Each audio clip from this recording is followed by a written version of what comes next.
नमस्कार दोस्तों, मैं हूं विनोद डोलेकर। मेरे YouTube मंच खबर है जी पर आप सभी का स्वागत है। खबर है जी न्यूज चैनल में आपको मिलती है ताज़ा खबरों की ताजगी, अनूठी कहानियां और विशेष रिपोर्टिंग और भोपाल शहर में हो रहे विभिन्न सांस्कृतिक, खेल जगत और अन्य कार्यक्रमों की जानकारी।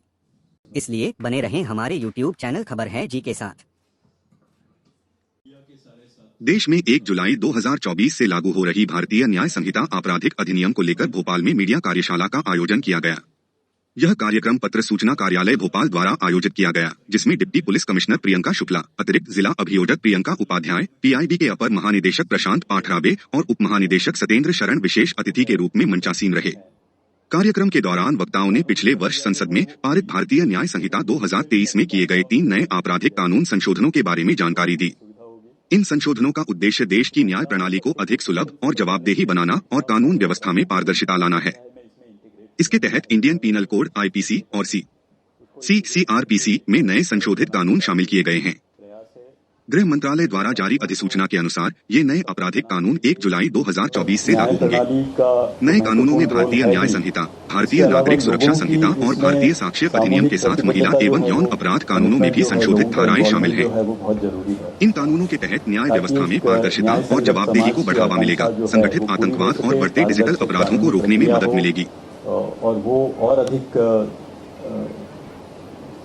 इंग्लिश में भी भारतीय न्याय संहिता है।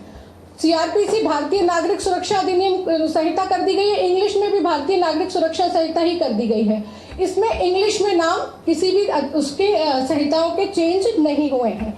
बहुत समय पहले जस्टिस भगवती जी ने कहा था कि न्याय को समय के अनुसार चेंज होना चाहिए। जब न्याय समय के अनुसार चेंज होगा तभी वह बदलती जरूरतों, मानकों और आकांक्षाओं को पूरा करे। भारतीय दंड संहिता में वैवाहिक यौन संबंधों के लिए आयु बताई थी 15 वर्ष, इसमें आयु परिवर्तन करके 18 वर्ष कर दी गई है।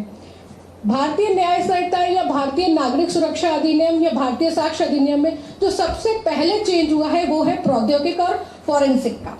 इसके तहत क्या किया गया है कि सभी स्तरों पे, चाहे EFIR हो, जांच हो, दस्तावेज या ट्रायल तक की प्रोसीडिंग हो, इसमें नई प्रौद्योगिकी को, डिजिटलाइजेशन को लागू माना गया है। इसके अलावा फॉरेंसिक जांच की परिकल्पना, जो हम बहुत रेयर केसेस में, जब हीनियस ऑफेंसेस होते थे उनमें मानते थे, अब भारतीय न्याय सुरक्षा अधिनियम के तहत, भारतीय न्याय सुरक्षा के तहत हम 7 वर्ष से अधिक अपराधों के लिए हर उसमें फॉरेंसिक जांच की जाएगी। और इसके लिए कहा गया है कि अभी 5 वर्ष दिए गए राज्य सरकार को कि वो अपना स्ट्रक्चर तैयार करे और इसके तहत हर अपराध जो 7 वर्ष से अधिक का है उसमें फॉरेंसिक रिपोर्ट और फॉरेंसिक जांच की जाए।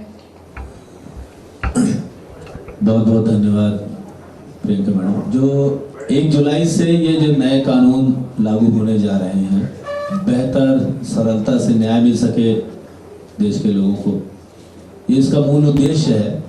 लेकिन इसकी सबसे महत्वपूर्ण कड़ी है पुलिस विभाग इन नए कानूनों को लेकर के किस तरह से उनकी कार्यप्रणाली में बदलाव आएगा, क्या वो करेंगे आगे चल करके जो अभी तक कार्यप्रणाली रही है, और लोगों को सरलता से न्याय मिले।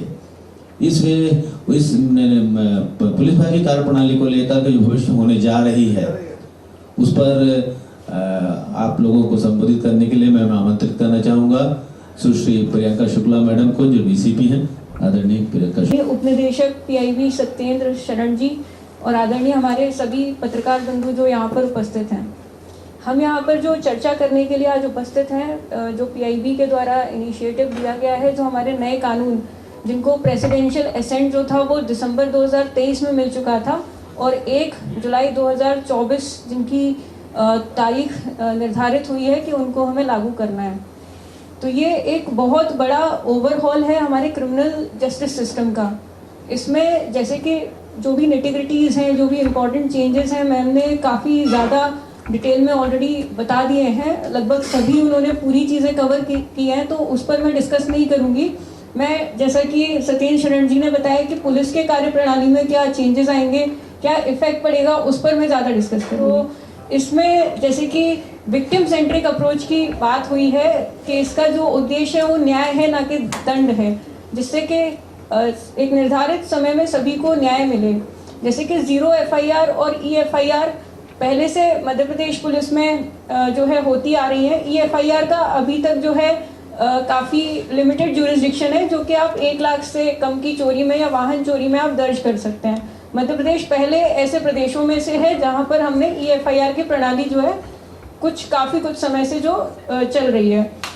इसके अलावा जीरो FIR, जिसका उद्देश्य रहता है कि यदि किसी विक्टिम के साथ क्राइम हुआ है और वो उसको जो बहुत जल्दी उसको रिपोर्ट करना है और वो ऐसे जुरिस्डिक्शन में जाकर रिपोर्ट नहीं कर सकते जहां पर उनके साथ क्राइम हुआ है।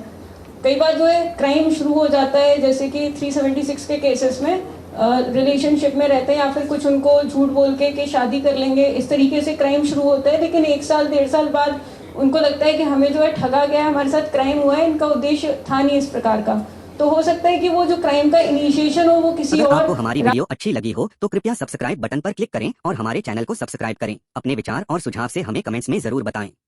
हमारे चैनल को लाइक करें और अपने दोस्तों के साथ इसे शेयर भी करें। आपका समर्थन हमारे लिए महत्वपूर्ण है। हम और अच्छी और रोचक वीडियो लाने का प्रयास करेंगे। धन्यवाद। आपका समर्थन हमारी ताकत है।